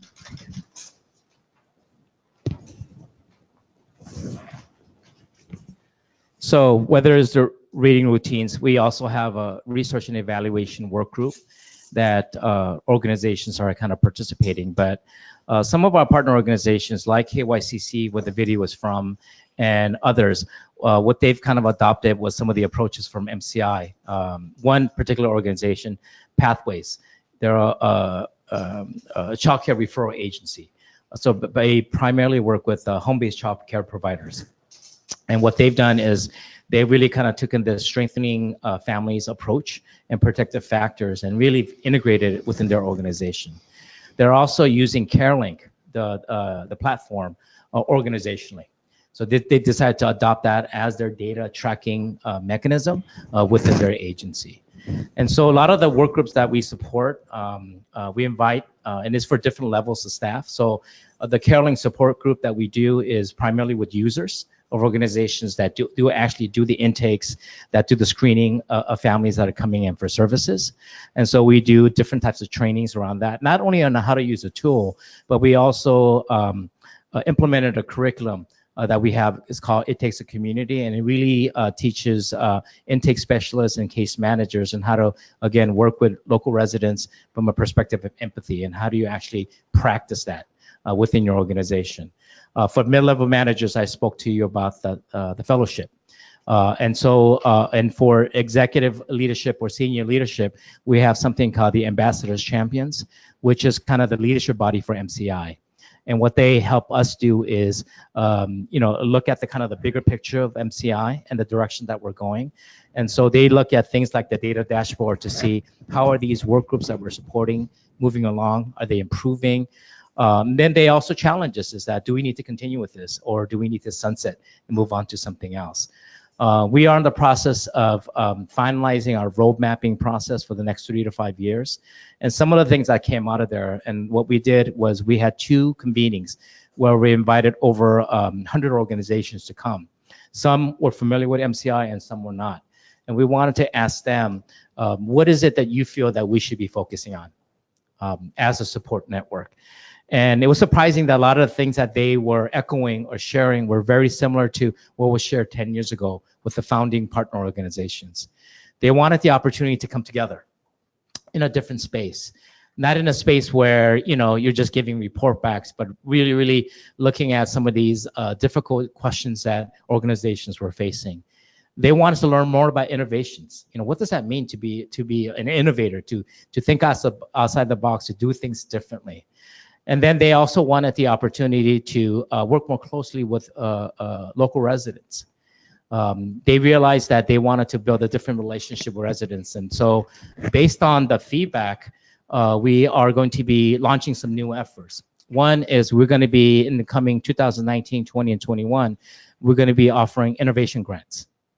And what that means is that if partner organizations have an idea, we want them to submit that idea. And then we'll give a small grant just to cover some meetings, some costs with that, and for them to identify what the idea is, how they see it rolling out, how does it impact the network moving forward. The other piece around data measurement is that there's a lot of questions about, you know, we collect data, but we don't know how to talk about it. We don't know how to share it. So we're going to be doing trainings around data stories, how to do a data story that only attracts and shows the impact of your organization, but also can be used for funding opportunities. And the third piece is around authentic engagement of residents. What does that really mean? Christina mentioned that oftentimes we have a transactional relationship with residents. We provide a service, they come in, it's that kind of exchange. But I equate it to, like, if a family goes through counseling, they meet with a counselor or a therapist once a week, usually. And the therapist gives suggestions and coaching. But when they go home, they have to do the work. So when we do our services, we still need the role of residents in the community to do the work. So how do we actually do that? And so we're going to be developing or co-designing a resident fellowship model. And so what that means is that we're going to be including resident and partner organizations to come together to create a committee or a work group to look at what does this experience look like. In Metro Los Angeles, we have a lot of resident-led groups that do community beautification projects, that work with local schools. But one thing that's missing is that residents are not at the table and they don't have positions of influence. I had mentioned to you neighborhood councils. City of LA has close to 100 neighborhood councils, and each council is funded up to $42,000 a year for community improvement projects. But who sits on those councils? Business owners. So what are those projects? Business improvement projects. So our goal is, like, why aren't residents at these tables? You know, why aren't they running for these seats? So we want to create a program that really trains and builds skills and competencies of residents to be able to take on these positions. More and more organizations are saying, hey, we want residents to be part of our board, our community advisory board. But when we ask our residents, they don't feel they're ready or they're not comfortable doing so.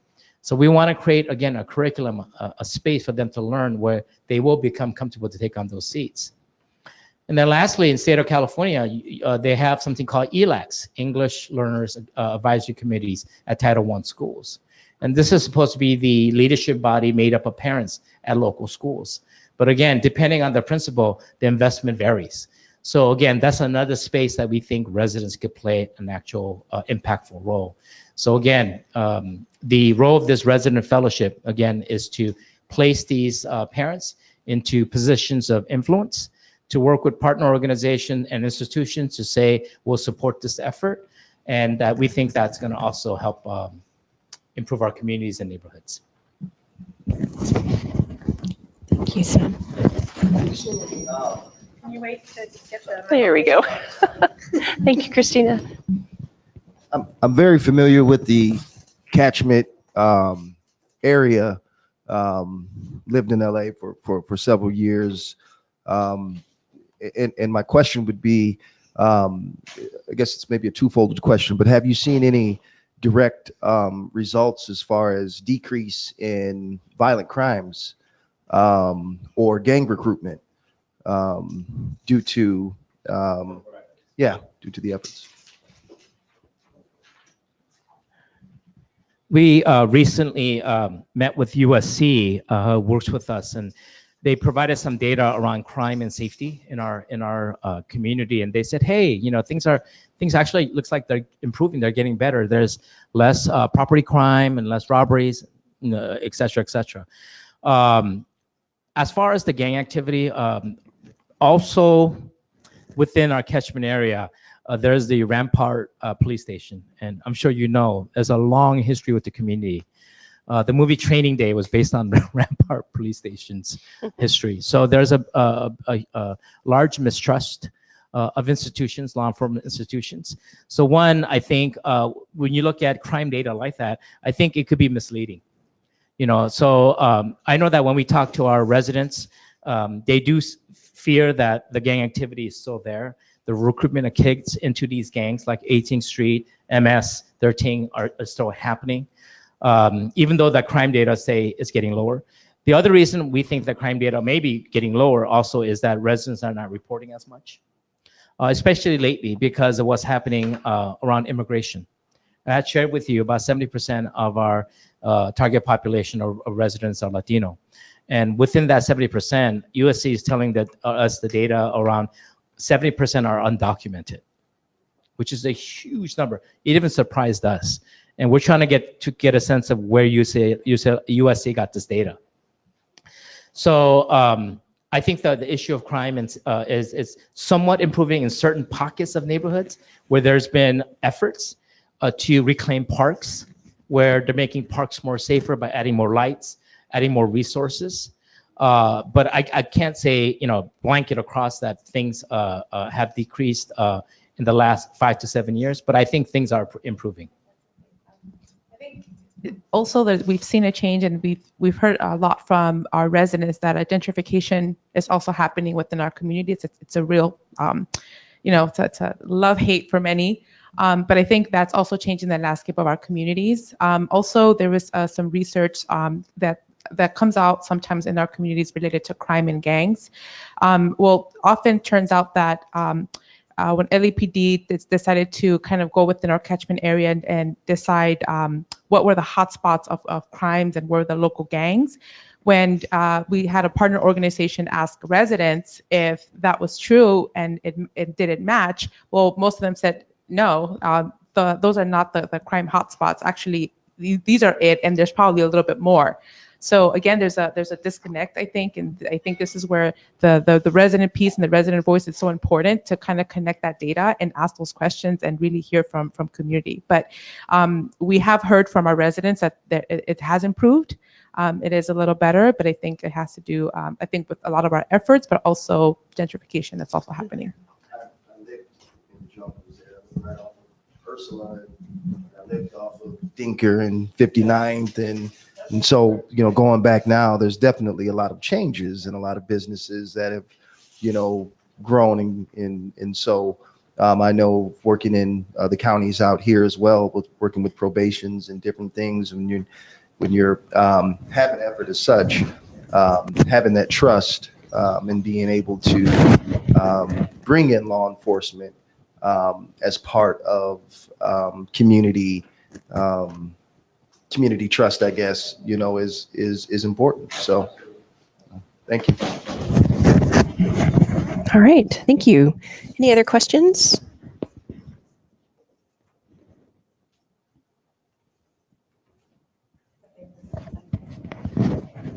Anything from folks in Kern, Madera, Merced? No? People are ready for lunch? Nothing personal, Sam and Christina, but it is that time. So we are going to take a lunch break. And as I said, for those of you in Kern and Modesto, we have lunch being brought in. We're working on that in the future for our other sites, but we will take an hour break for lunch, and we will start back up again at 1:10. And when we come back, we are going to spend some time unpacking a lot of what we heard in terms of Sam and Christina's presentation. There's a lot to chew on in terms of some of the ways that they are implementing strategies to provide concrete support in their communities and with their families. So we're going to have some conversation about that, and we will be sharing some of the thoughts and reflections that we have together when we come back.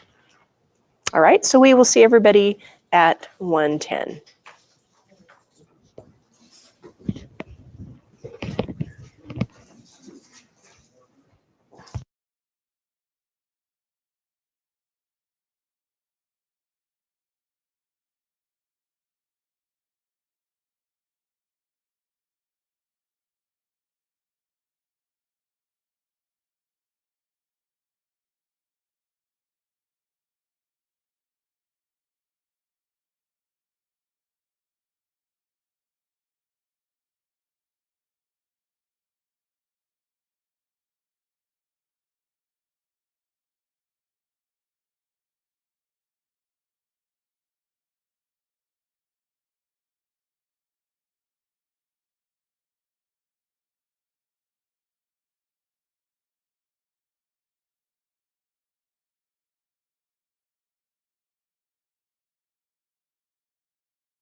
All right, welcome back, everybody.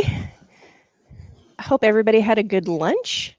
We added a little bit of extra time on lunch for you all, so hope that was opportunity for you to connect and enjoy some shared time together. So can everybody hear me?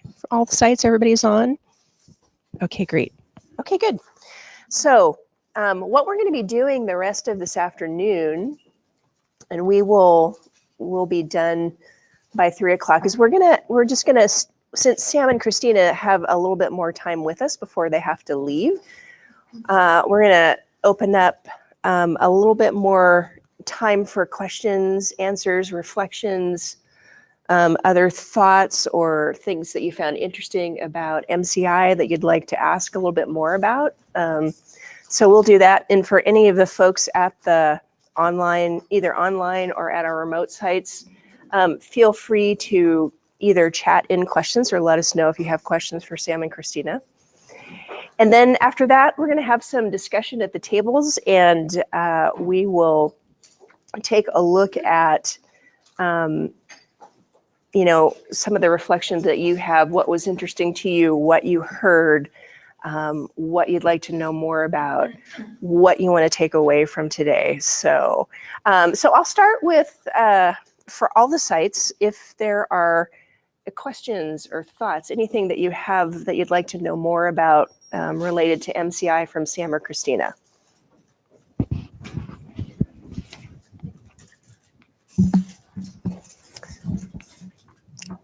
Sounds like we maybe have a question for Monica.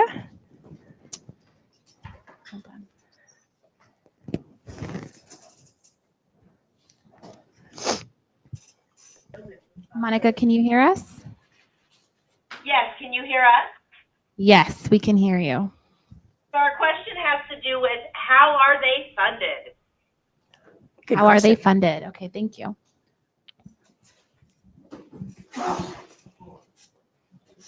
Bless you.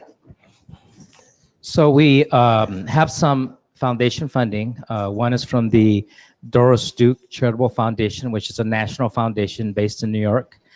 A Tecum Olin Foundation, which is a local Los Angeles-based foundation. And then the Keck Foundation. The Keck Foundation primarily supports our work with Carelink. Also, in the beginning of my presentation, I shared with you our relationship with Children's Bureau, who's our parent company, and they also, the board of Children's Bureau also dedicates an annual amount to our network. We are trying to get more public sector funding, like the county and city of Los Angeles, but that's still a work in progress. Awesome. Any questions from the crowd here or in our other spaces?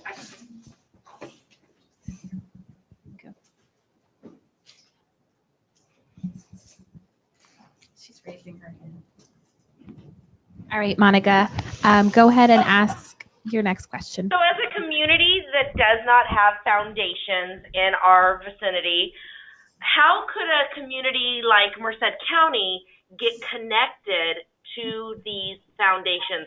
I see an opportunity maybe for, being able to replicate what you're doing there, but we would need help being connected to these foundations. Is that something that maybe Sam can help us with? And I'm not saying tomorrow, but really, we're in a hidden part of the state in the Central Valley. We do not have easy access to financial resources. However, we have some of the biggest needs. And, every time you talked about a foundation, we kind of giggled in this room because that's not something that we typically have here in large capacity in the Central Valley. I think in regards to some of the foundations that support us, they do support other networks throughout the country. Maybe not exact like what we do, but I think the idea of kind of looking at the work that we do from a population level perspective and change perspective, I think there are some foundations that are interested in that work. The Kellogg Foundation is one that I know is looking at the issue of equity. And then again, looking at improvements to our network and our systems and how we work together, having a shared platform is something that I think they're interested in. And I think you're just trying to find that alignment with our priority is a challenge. I know in LA, First Five LA is very interested. And I know in every county in California, there's a First Five. So I know we have a First Five individual here, but I don't want to put her or him on the spot. I know someone was here, but I think I know for the EDI work in Los Angeles, First Five is very interested, and not only interested in learning more about it, but interested in supporting. So that's another maybe specific funding source that you can approach. But I'll be happy to share whatever information I can. There is, again, for those of you that are interested in the EDI, there is a national network of EDI users and providers that UCLA also manages and provides support around. And I think collectively, UCLA is trying to figure out what foundations could support this level of work on a national level. Awesome. Thank you, Sam. And if you could ever give us a warm handoff to one of these foundations, we'd greatly appreciate it.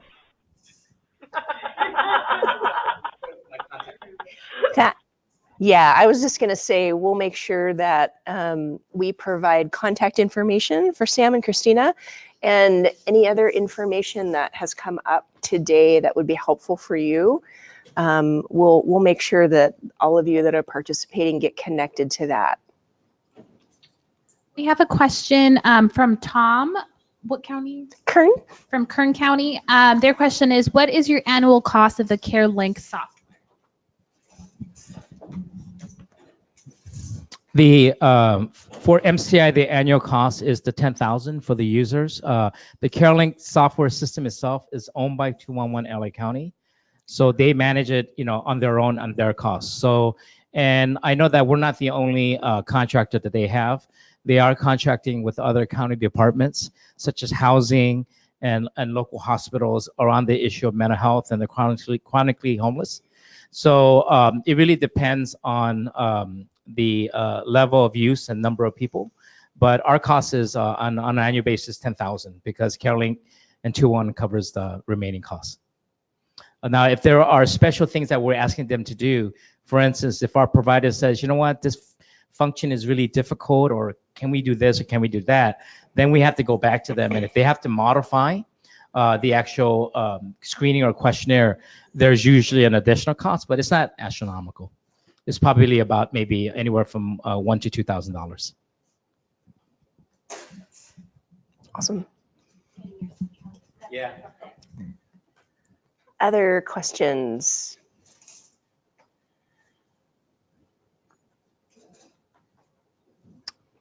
Any more? Okay.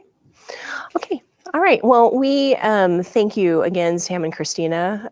We really appreciate you coming to the Valley to spend time with us and share the work that you're doing and the impact that you're having in the community. And I think what we're going to be doing next is exploring what that could look like with us and where we're at and what we're doing. So that's the next phase of our time together today. So we call this our knowledge to action portion of the day. And those of you in all your areas and on your tables here should have this handout, and you see it on the screen. It's a knowledge to action brief, and this is all about providing concrete support to offset poverty. So the focus of this brief is related to poverty and trauma. So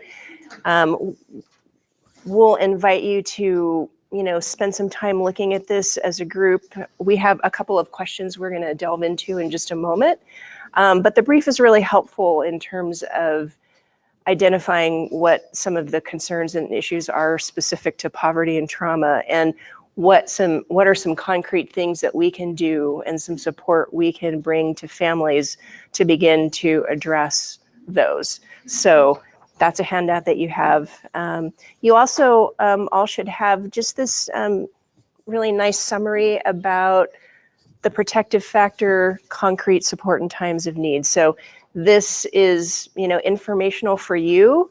But on the back, there's some really great information about what you can do in your role, questions you can ask, some inquiry you can do with families to explore this area.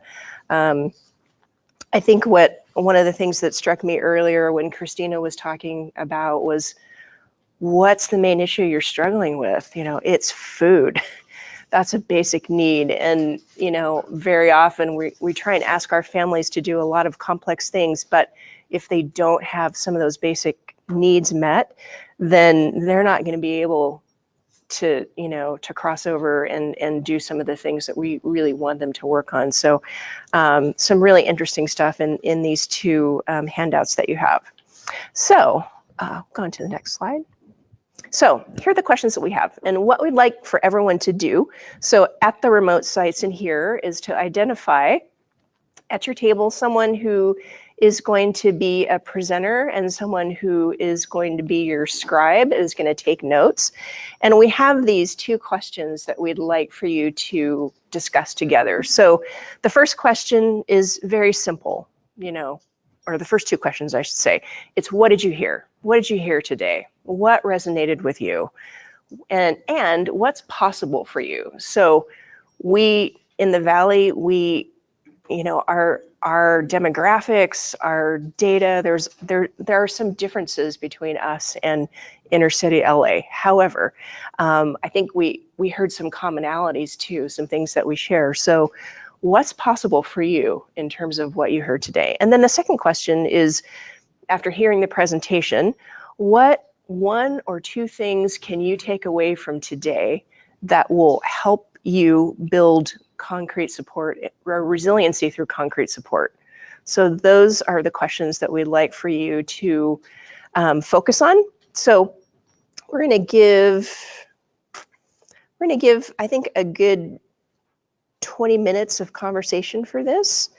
And then what we'll do is we'll let you know when the discussion time is wrapping up, and then we'll invite some brief reporting out separately at all of the sites, and then we'll come back together and hear a little bit from each site about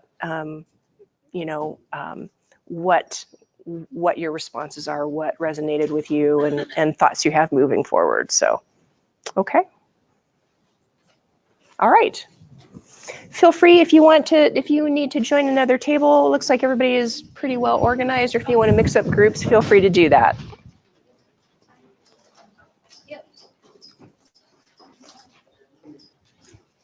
And Jennifer's passing out paper to everybody here, so you have something to write with.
All right, online folks, we are going to get started to debrief. We are going to take a few minutes to debrief in our hub site, and then we will call on our remote sites to share a little bit about their discussions.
faith-based communities or faith churches can be. You know, when we heard about the number one connection is to the church, that's something for us to think about, and that's who's missing around our table today. We love the idea of thinking about innovation when we're talking about social processes and not just technology, but social innovation and thinking out of the box when we're trying to help communities change. We learned and heard that relationships are key and that building relationships is essential, and that it's important to have a common language across disciplines and have everybody understand what the protective factors are. And then part two, what is possible for us, really understanding what we know about each other, and also this also part of part one, money can't do it all, really coming back to that relationships and buy-in and everything that we've said before. And what can we do? We can build a network of support. We can build that network off of this group. And so we're trying to think about, gosh, how can this group continue to meet even when we're not meeting for Valley Learning community conversations? We like the idea of adopting a generic referral form. We don't want to reinvent a new one ourselves. We'd like to take as much as we can from the Magnolia Center, but we'll figure that out. Maybe starting a subcommittee and researching how much money it would take to have a database, a shared database that is similar to what is used down in LA.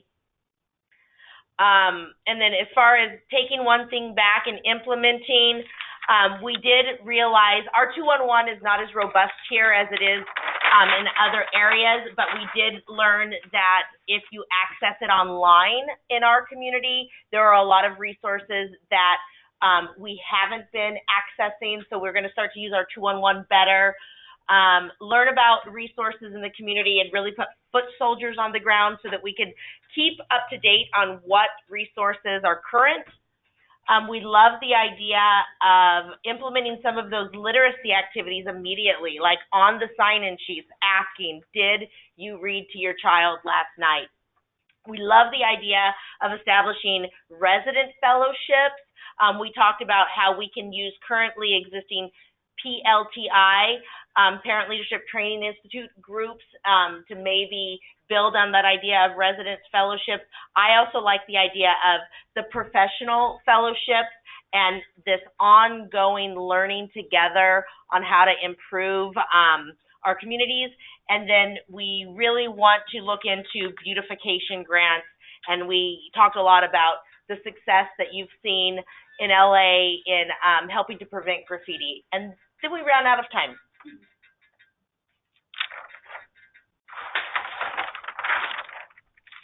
Back to you. Did they hear you? I didn't hear a word you said. Oh, sorry. I just had a bunch of great stuff, but my mic wasn't on. Well, anyway. So what I said was, A, you guys are on fire. That's great. You had lots of great discussion. And I'm really excited that you are going to be looking at how you can stay connected and work together in the times when we don't have these learning community convenings. There certainly is room for you to take advantage of the collective strength and will that you have right now to move on some of the things that you've talked about. So that's great. Thanks so much for the conversation and for sharing that. All right, Tom, is your group ready to share a little bit about your discussions? We're ready to share. All right, we can hear you. You can start whenever you're ready. So for question one, we came up with following up with clients, using follow through with linkage services, using the resources, gathering demographic information on the clients and their needs, better tracking and accountability, implementing a tracking system, building network relationships, networking in general, improvements with the work we're doing with surveys or improving on the survey results, creating a collaborative committee.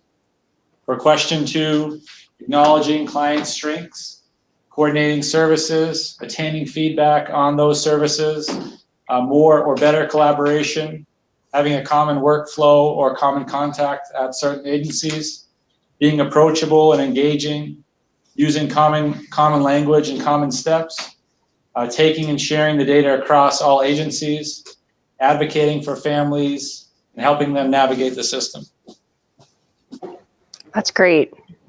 Thank you. Thanks, Kern. I heard a lot about collaboration in your conversation, which is great. And I think you all do a nice job of that where you're at. And looking forward to seeing what's going to come out of your work together today. And I also, one of the reasons why we're focused on the protective factors and the learning community, one of our goals is to create common language. So I appreciate hearing that, and that is going to be part of the work that you're going to be doing together. So thank you. All right. Yosemite, is your group ready to share? Yes, we're ready. Oh. All right, go ahead. So our problem issue that we're addressing is drug addiction within the Tachilla community. So our discussion started with getting community involved by inviting residents living in the apartment complex of low-income residents plus neighborhoods around the high-risk area. So we would start inviting them. Then our step 2 would be possibly forming a coalition within the community, organizations, businesses, health sectors, and public citizens. Then we start applying strategies like creating monthly meetings, plus providing discussing data, statistics, research, or evidence regarding drug addiction issues. Then our step 3 would be forming strategies in how to organize or fund preventative programs such as First 5, plus inform our citizens about the substance abuse awareness to know what to do as a citizen when encountering a situation. Thank you. Awesome. All right, thank you. And then we'll share out. Can I have your mic? Yeah. Okay, we're going to share out a little bit from Modesto here with some of the conversations that we had here and share out some of the themes. So we talked about the different strategies that we can use that was shared by Sam and Christina today. We talked about taking this back to our collaborative partners. We talked about that change is possible after the presentation that we've heard today. It is happening in other places. Bringing residents in, sharing the story of data, using a universal intake, and to start small. So engage residents. Also, we like the idea of staff training and bringing partners along with us. Is that it? Yes. Some of our participants today talked about developing a database, looking at Magnolia, what they specifically did and working with them, looking for resources, learning all the resources in our area, using a warm handoff, getting client feedback, getting information from different cultures in our community, and also building relationships with community residents, and also utilizing our 211 system differently. And also we talked about building on what already exists, so not recreating something.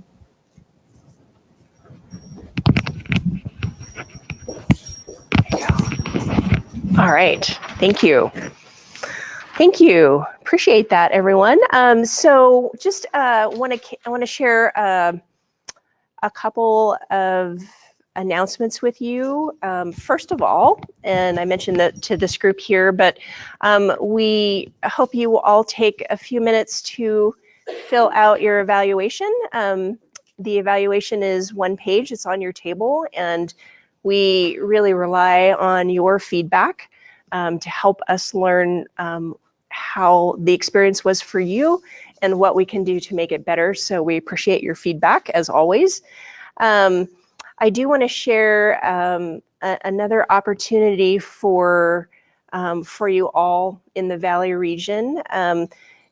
There are going to be some convenings in March and April regarding building resilience through understanding substance abuse and addiction. And what we're going to do, I actually have the flyer here, but we are going to send that out electronically and share the information with you. There'll be opportunities to participate in Stockton on March 8th. March 26th in Fresno and April 18th in Bakersfield, and this will be free. So we'll share out more information. This is a joint project with San Joaquin County Office of Ed, the Fresno Council on Child Abuse Prevention, and the Kern County Network for Children. Thank you. Thanks to all those counties for providing the opportunity. Finally, just a couple more things about learning communities. We will have our next learning community on February 22nd. And at that time, we're going to be taking a look at building resilience through providing support to parents. So we want to build parental resilience. So that's what our focus will be in February. And then finally, I think if you are on the strategies mailing list, you have hopefully been receiving newsletters that we have been sending. So our plan is continue to do that, and we will, excuse me, my voice is going. We're gonna share information that came up today. We're gonna keep everybody in the loop about some of the learning that's happening. And so just pay attention, look for that in your email inbox. And if you're not on the mailing list, then please leave us your email information and we'll make sure that we get you connected. So with that, we are actually done for the day. So I want to thank everyone so much for participating and for coming together and spending the time learning with partners in your county. Thanks. All right. Bah. Thank you.